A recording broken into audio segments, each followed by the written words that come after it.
Morning student, आज का topic है मल्टीप्लिकेशन ऑफ मैट्रिसेस। तो आज हम सीखेंगे कि दो मैट्रिक्स का मल्टीप्लाई हम कैसे करेंगे, इस बात पे ध्यान देंगे। तो सपोज कर लें हम let A equal to A I J M cross N का मैट्रिक्स है और B equal to B I J N cross P का कोई मैट्रिक्स है और हमें ए इंटू बी निकालना है।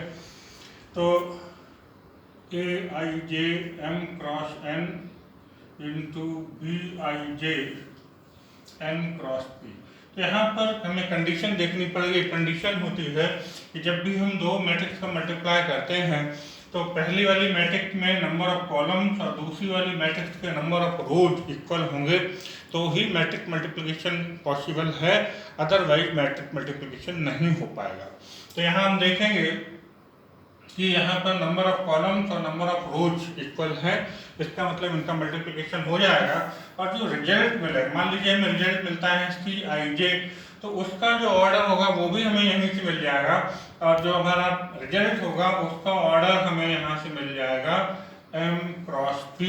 इस तरीके से ये मैट्रिक्स मल्टीप्लिकेशन का हमारे पास रूल है। और अब हम एक क्वेश्चन करके आपको समझाएंगे कि किस तरीके से ये हो जाएगा। क्वेश्चन 1 अगर लेते हैं, इसका फर्स्ट पार्ट ए हमें दिया है 2 4 3 2, बी है 1 3 -2 5। हमें ए इंटू बी दोनों निकालना है, एक बार ए इंटू बी निकालना है, एक बार बी इंटू ए निकालना है। ए इंटू बी अगर हम निकालें 2 4 3 2 इंटू 1 3 -2 5। पहली वाली मैट्रिक्स के रोज लेते हैं, दूसरी वाली मैट्रिक्स के हम कॉलम लेते हैं और करस्पॉन्डिंग एलिमेंट्स के हम आपस में मल्टीप्लाई करते हैं। तो 2 इंटू 1, पहला क्वेश्चन हम डिटेल में करके आपको बता दें फिर डायरेक्ट होने लगेगा। 2 इंटू 1, बीच में प्लस का साइन, 4 इंटू -2। फिर इसी रो को हम ले रहेंगे और दूसरे वाले कॉलम में मल्टीप्लाई करेंगे करस्पॉन्डिंग एलिमेंट्स का। 2 इंटू 3 प्लस 4 इंटू 5। इस रो का इसके सारे कॉलम्स में मल्टीप्लाई करके और इस तरीके से हम रखते जाएंगे। अब हम सेकेंड रो लें और इसका फर्स्ट कॉलम करस्पॉन्डिंग एलिमेंट का मल्टीप्लाई करें तो 3 इंटू 1, बीच में प्लस का साइन आएगा, 2 इंटू -2। इसी तरीके से इस रो का इस कॉलम में मल्टीप्लाई करें तो 3 इंटू 3 प्लस 2 इंटू 5। तो हो जाएगा 2 -8 6 प्लस 20 3 -4 और 9 प्लस 10। तो ये रिजल्ट हमारा आ रहा है -6 26 -1 एंड 19। और ये देख सकते हैं कि इसका ऑर्डर आएगा 2 क्रॉस 2। ऑर्डर हमें यहीं से पता पड़ जाएगा। अगर यहाँ इसका ऑर्डर देखें, ये 2 क्रॉस 2 है, इसका ऑर्डर भी 2 क्रॉस 2 है। स्टार्टिंग में ही हम देख लें कि इसके नंबर ऑफ कॉलम्स और इसके नंबर ऑफ रोज इक्वल होना जरूरी है तो मल्टीप्लाई होगा। अगर ऐसा नहीं है तो हम शुरू में लिख देंगे मल्टीप्लिकेशन इज नॉट पॉसिबल। और जो रिजल्टेंट मैट्रिक्स का जो ऑर्डर आता है वो हम यहाँ से देख सकते हैं, ये आ जाएगा 2 क्रॉस 2। तो ये रिजल्ट आ गया एंड इट इज आंसर। अब हम इसके सेकेंड पार्ट की बात करेंगे। अभी हमें निकालना है बी इंटू ए। तो हम बी मैट्रिक्स को आगे लिख लेंगे और ए मैट्रिक्स को पीछे लिख लेंगे। यहाँ पर भी हम देखा है कि number of columns and number of rose equal हैं, मल्टीप्लिकेशन हो जाएगा इनका। करस्पॉन्डिंग एलिमेंट इसकी रो लेंगे, पहली वाली मैट्रिक्स का रो लेते हैं, बाद वाली मैट्रिक्स का कॉलम लेते हैं और करस्पॉन्डिंग एलिमेंट्स का हम मल्टीप्लाई करते हैं। तो कर लें हम, तो आप डायरेक्ट कर लें हम 1 इंटू 2 2 प्लस 3 इंटू 3 9। इस रो का इस कॉलम में मल्टीप्लाई करें 1 इंटू 4 4 प्लस 3 इंटू 2 6। अब हम ये वाली रो लें, इसका कॉलम लें तो -2 इंटू 2 -4 प्लस 5 इंटू 3 15। अब इस रो का इस कॉलम में मल्टीप्लाई करें तो -8 प्लस 10। बहुत सावधानी से करना है क्योंकि अगर जरा भी एक भी नंबर गलत ले लिया तो आंसर हमारा गलत हो जाएगा। ये हो जाएगा 11 10, ये आपका होगा 11 और 2। अगर हम इसको पिछले वाले क्वेश्चन से कंपेयर करें रिजल्ट को, तो a इंटू बी रिजल्ट कुछ अलग आ रहा है, b इंटू ए रिजल्ट अलग आ रहा है, इसका ऑर्डर जरूर वही हो जाएगा 2 क्रॉस 2। तो यहाँ हम कह सकते हैं कि in matrix multiplication a into B is not equal to b into A, but special case में कभी कभी इक्वल हो सकता है, but in general a into B is not equal to b into A. अब इस पर बात करेंगे सेकेंड क्वेश्चन की। ये जानबूझ के मैंने इस तरीके का क्वेश्चन लिया है कि इसमें आपको थोड़ी सी, अगर आप सावधानी नहीं बरतेंगे तो प्रॉब्लम हो सकती है। सबसे पहले हम ऑर्डर देखें, तो हम मैट्रिक्स ए का ऑर्डर देखें, तो इसमें 3 रोज हैं, 1 कॉलम है, तो 3 इंटू 1 इसका ऑर्डर हो जाएगा। और अगर हम मैट्रिक्स बी का ऑर्डर देखें तो 1 रो है और उसमें 1 2 3 कॉलम्स हैं, तो इसका ऑर्डर होगा 1 इंटू 3। इसमें भी हम दोनों चीज़ें निकालने वाले हैं, a इंटू बी और b into A. a into B अगर हम निकालें 1 2 3 एंड 3 1 2, ये है 3 इंटू 1, ये है 1 इंटू 3। यहाँ पर number of columns and number of rose equal हैं, मल्टीप्लिकेशन हो जाएगा। लेकिन जो हमें नई मैट्रिक्स रिजल्टेंट मैट्रिक्स मिलने वाली है उसका ऑर्डर आने वाला है 3 क्रॉस 3। इस बात का भी हम ध्यान रखें, देखेंगे कैसे। इस रो का इस कॉलम में, रो का मतलब यहाँ 1 एलिमेंट है और कॉलम का मतलब भी 1 एलिमेंट है, तो ये 1 इंटू 3 कर देंगे तो 3 हो जाएगा। इस रो का इस कॉलम मतलब इसमें पूरे मल्टीप्लाई होगा, तो 1 इंटू 1 1, 1 इंटू 2 2। ये इस रो का आपका इस कॉलम में अलग अलग मल्टीप्लाई हो गया। अब इसी तरीके से हम 2 का मल्टीप्लाई करेंगे, 2 इंटू 3 6, 2 इंटू 1 2, 2 इंटू 2 4। इसी तरीके से 3 का मल्टीप्लाई करें तो 3 इंटू 3 9, 3 इंटू 1 3 एंड 3 इंटू 2 6। तो ये हमारा 3 क्रॉस 3 का एक मैट्रिक्स मिल गया। लेकिन जब हम b इंटू ए करेंगे तो देखिए रिजल्ट क्या मिलेगा हमें, 3 1 2 एंड 1 2 3। ये मैट्रिक्स का ऑर्डर है 1 इंटू 3, ये मैट्रिक्स है 3 इंटू 1। यहाँ देखें कंडीशन अप्लाई हो रही है क्या, number of columns and number of rose equal है, मैट्रिक्स मल्टीप्लिकेशन हो जाएगा। बट जो रिजल्ट मिलेगा उसका ऑर्डर हमें आने वाला है 1 इंटू 1, मतलब सिंगल एलिमेंट मैट्रिक्स होगा। देखें कैसे, इस पूरी रो का इस पूरे कॉलम में मल्टीप्लाई हो जाएगा। एक रो है एक कॉलम है, मल्टीप्लाई करते हैं करस्पॉन्डिंग एलिमेंट्स का, 3 into 1 3 plus 1 into 2 2 plus 2 into 3 6, और ये हमारे पास आ गया 3 प्लस 2 5 एंड 6 11, और ये 1 क्रॉस 1 का हमें मैट्रिक्स मिल गया। अब हम बात करें क्वेश्चन नंबर 3 की, तो स्टूडेंट इसमें हम देख रहे हैं 3 मैट्रिक्सेस हैं, और इस क्वेश्चन में हम 3 मैट्रिक्स का आपस में मल्टीप्लिकेशन करना सीखेंगे। तो पहले 2 मैट्रिक्स का आपस में मल्टीप्लाई करेंगे, उसके बाद जो रिजल्ट आएगा उसका तीसरे में मल्टीप्लाई करेंगे। मान लें हम यहाँ तीनों लेके चले, A B C F Y Z, ये है A H G H B F G F E, और ये मैट्रिक्स हमारे पास है एफ वाई जेड। अभी हम इसका कुछ नहीं कर रहे हैं, शुरू की 2 मैट्रिक्स का आपस में मल्टीप्लाई करेंगे, इसकी रोज और इसके कॉलम। इसकी रो इसके कॉलम में मल्टीप्लाई कर लें हम, तो इस रो का इस कॉलम में मल्टीप्लाई, तो A X plus H Y plus B Z. इस रो का इस कॉलम में मल्टीप्लाई कर लें तो H X plus B Y plus F Z. इस रो का इस कॉलम में मल्टीप्लाई कर लें तो ये हो जाएगा G X plus F Y plus E Z. ये मल्टीप्लाई हो गया शुरू की 2 मैट्रिक्स का। ये जो बाद वाली मैट्रिक्स बची है इसको हम वैसे का वैसा ही बना रहेंगे, और अब इस मैट्रिक्स का इस मैट्रिक्स में मल्टीप्लाई करेंगे तो करस्पॉन्डिंग एलिमेंट का मल्टीप्लाई होगा। बहुत ध्यान से सुनने की और देखने की जरूरत है। करस्पॉन्डिंग एलिमेंट इसका है A X plus H Y plus G Z का एक्स से मल्टीप्लाई होगा। एक्स से अगर इसमें मल्टीप्लाई कर दें तो A X square plus H X Y plus G Z X, ये मल्टीप्लाई हो गया।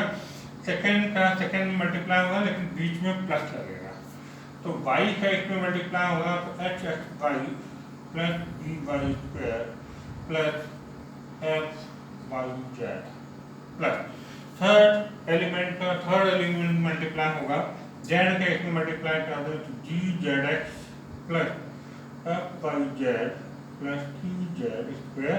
अब ये 1 क्रॉस 1 का हमें एक मैट्रिक्स मिलेगा, इनको हम प्लस कर लें, अरेंज कर दें, A X square plus B Y square plus T Z square plus 2 H X Y and H X Y plus 2 H X Y plus 2 F Y Z plus F Y Z 2 F Y Z plus G Z X and G Z X plus 2 G Z X. ये हमें answer मिल गया है। कभी कभी ये question 1 mark में OT में पूछ लेते हैं या 1 वर्ड क्वेश्चन में पूछ लेते हैं, अच्छा क्वेश्चन है, इम्पोर्टेंट। स्टूडेंट्स ये क्वेश्चन नंबर 4 पर हम आ रहे हैं और ये बहुत अच्छा क्वेश्चन है। ये क्वेश्चन या इस टाइप का क्वेश्चन पेपर में आता रहता है, जरूर नहीं कि यही के यही एज इट इज है, नंबर बदल के क्वेश्चन ये आ सकता है, बार बार आता है।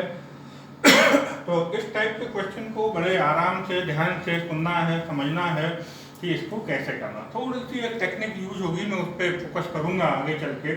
अभी ए दिया है और एफ एक्स दिया है, हमसे पूछा है एफ ए।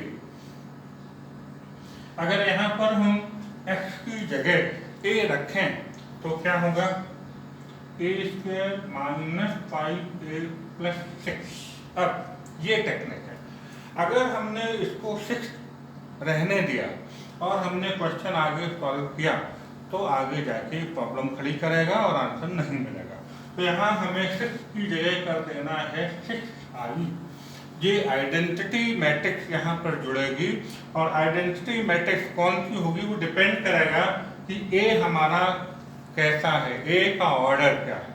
ए अगर 2 क्रॉस 2 का है तो यहाँ आई भी 2 क्रॉस 2 का होगा, और ए 3 क्रॉस 3 का है तो आई भी 3 क्रॉस 3 का हम यहाँ लेंगे।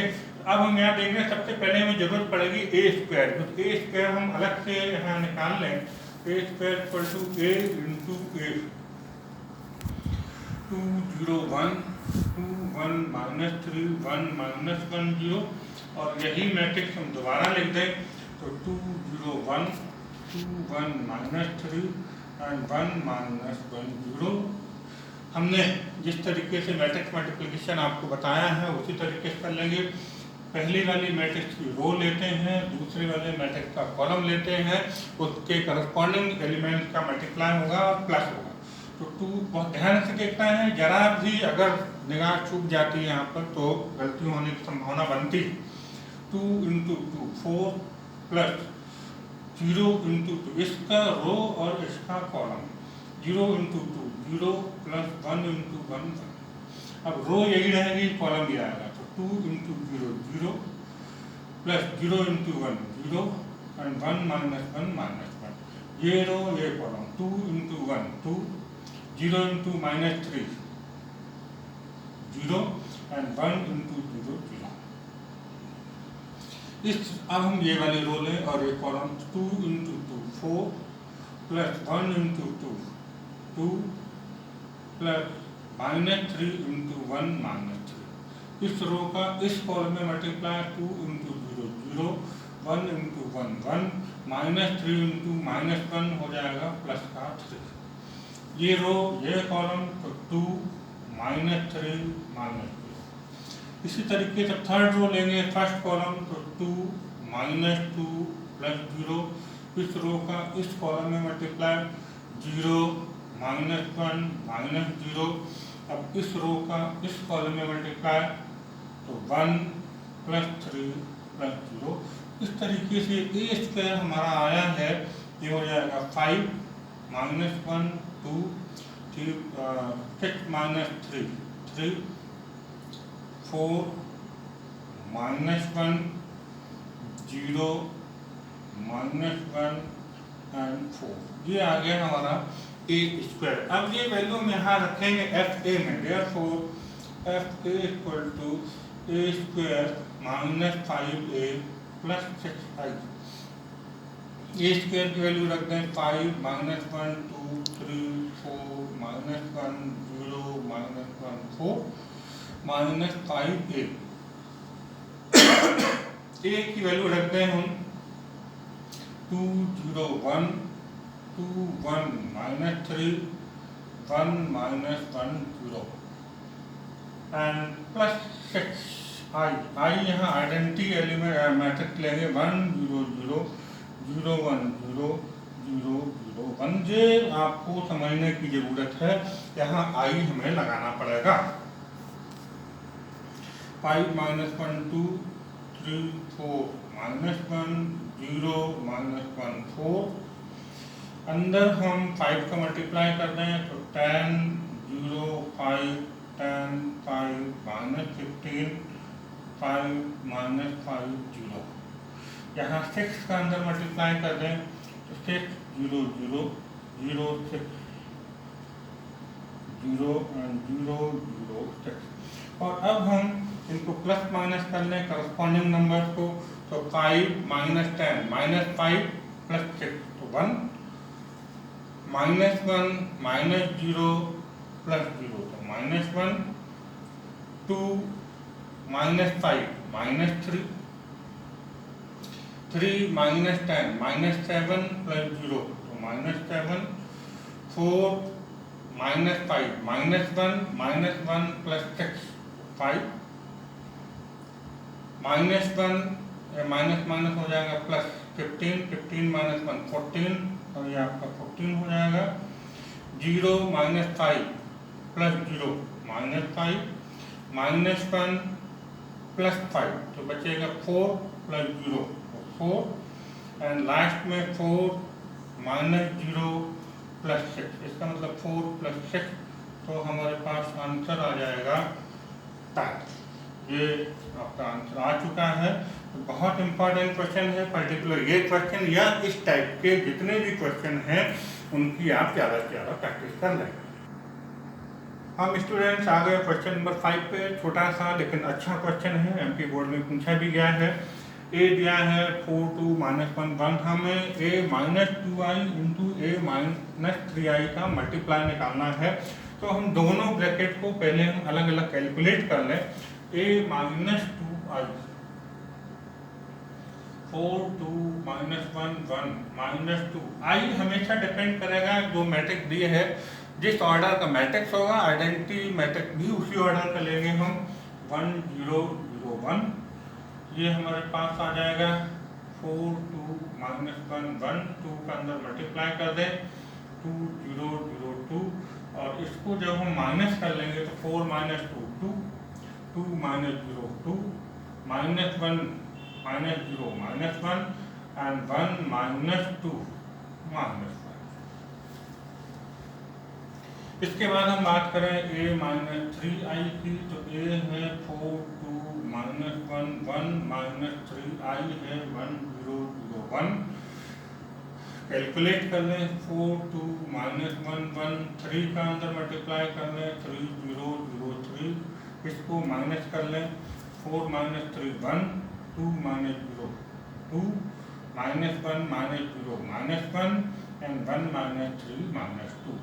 ये हमने दोनों मैट्रिक्स यहाँ पे कैलकुलेट कर ली। a minus 2i a minus 3i इनका हम मल्टीप्लाई कर लें तो a minus 2i into a minus 3i।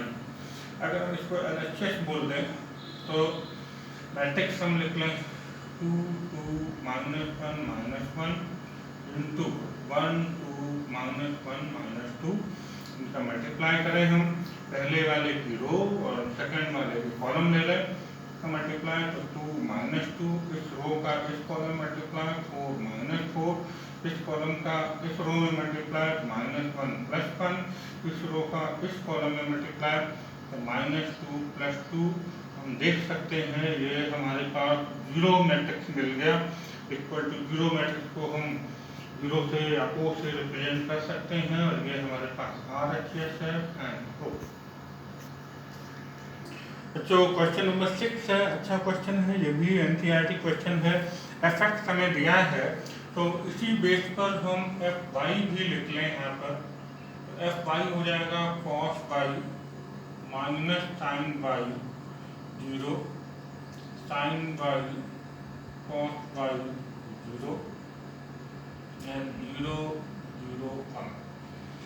हमें यहाँ प्रूव करना है F X into F Y equal to F X plus Y. तो अगर हम इसकी एलएचएस निकालें तो F X into F Y, F X हमारे पास है cos X minus sine X 0 sine X cos X 0 0 0 1। और एफ वाई है हमारे पास cos Y minus sine Y 0 sine Y cos Y 0 0 0 1। इनका हम दोनों मैट्रिक्स का आपस में मल्टीप्लाई करें, इस रो का इस कॉलम में मल्टीप्लाई होगा तो ये हो जाएगा cos X cos Y minus sine X sine Y. और हम इस रो का 0 प्लस 0 करेंगे तो वो 0 हो जाएगा। इसके बाद इस रो का इस कॉलम में मल्टीप्लाई करें तो minus cos X sine Y, इसका इसमें मल्टीप्लाई करें तो minus sine X cos Y और प्लस 0। इसके बाद अगर हम इसका इसमें मल्टीप्लाई करेंगे तो सारे एलिमेंट 0 आ जाएंगे, 0 plus 0 plus 0। Second row first column में मल्टीप्लाई करें तो साइन एक्स कॉस वाई, इसका इसमें plus cos X sine Y plus 0। इस रो का इस कॉलम में मल्टीप्लाई करें तो minus sine X sine Y plus cos X cos Y plus 0। और इसका इसमें मल्टीप्लाई करेंगे तो 0 प्लस 0 प्लस 0। इसी तरीके से थर्ड रो का जब हम इसमें मल्टीप्लाई करेंगे तो ये आपका 0 प्लस 0 प्लस 0। इस थर्ड रो का सेकेंड कॉलम में मल्टीप्लाई करेंगे तो भी 0 प्लस 0 प्लस 0। और थर्ड रो का थर्ड कॉलम में मल्टीप्लाई करेंगे तो ये आ जाएगा 0 प्लस 0 प्लस 1। अब अगर हम यहाँ देखें ध्यान से तो ये फॉर्मूला बन रहा है cos X cos Y minus sine X sine Y. तो ये फॉर्मूला होगा कॉस एक्स प्लस वाई का फॉर्मूला बन जाएगा, ये हो जाएगा कॉस एक्स प्लस वाई। यहाँ अगर हम माइनस कॉमन ले लें तो फिर से कॉस एक्स प्लस वाई का फॉर्मूला बन जाएगा। माइनस कॉमन लेने पे नहीं सॉरी साइन का फॉर्मूला बन जाएगा cos X sine Y plus sine X cos Y. तो साइन एक्स प्लस वाई का फॉर्मूला बन जाएगा क्योंकि माइनस हम बाहर कॉमन ले चुके हैं और ये रह जाएगा 0। इसी तरीके से यहाँ पर साइन एक्स प्लस वाई का फॉर्मूला बनेगा sine X cos Y plus cos X sine Y sine X plus Y. यहाँ पर अगर हम इसको आगे लिखें इसको पीछे लिखें cos X cos Y minus sine X sine Y तो कॉस एक्स प्लस वाई का फॉर्मूला बन जाएगा और ये हो जाएगा 0 0 0 1। अगर हम इसको एफ एक्स से कंपेयर करें तो एफ एक्स था कॉस एक्स, जब यहाँ एक्स है तो कॉस एक्स, यहाँ पर एक्स प्लस वाई आप देखें तो सारे जो एंगल हैं एक्स प्लस वाई के फॉर्म में आगे, बाकी आपके साइन और कॉस वैसे ही है। Cos X minus sine X plus Y 0 sine X plus Y cos X plus Y 0 0 0 1। That means हम इसको लिख सकते हैं एफ एक्स प्लस वाई और ये आपका इक्वल टू हो गया आर एच एस है।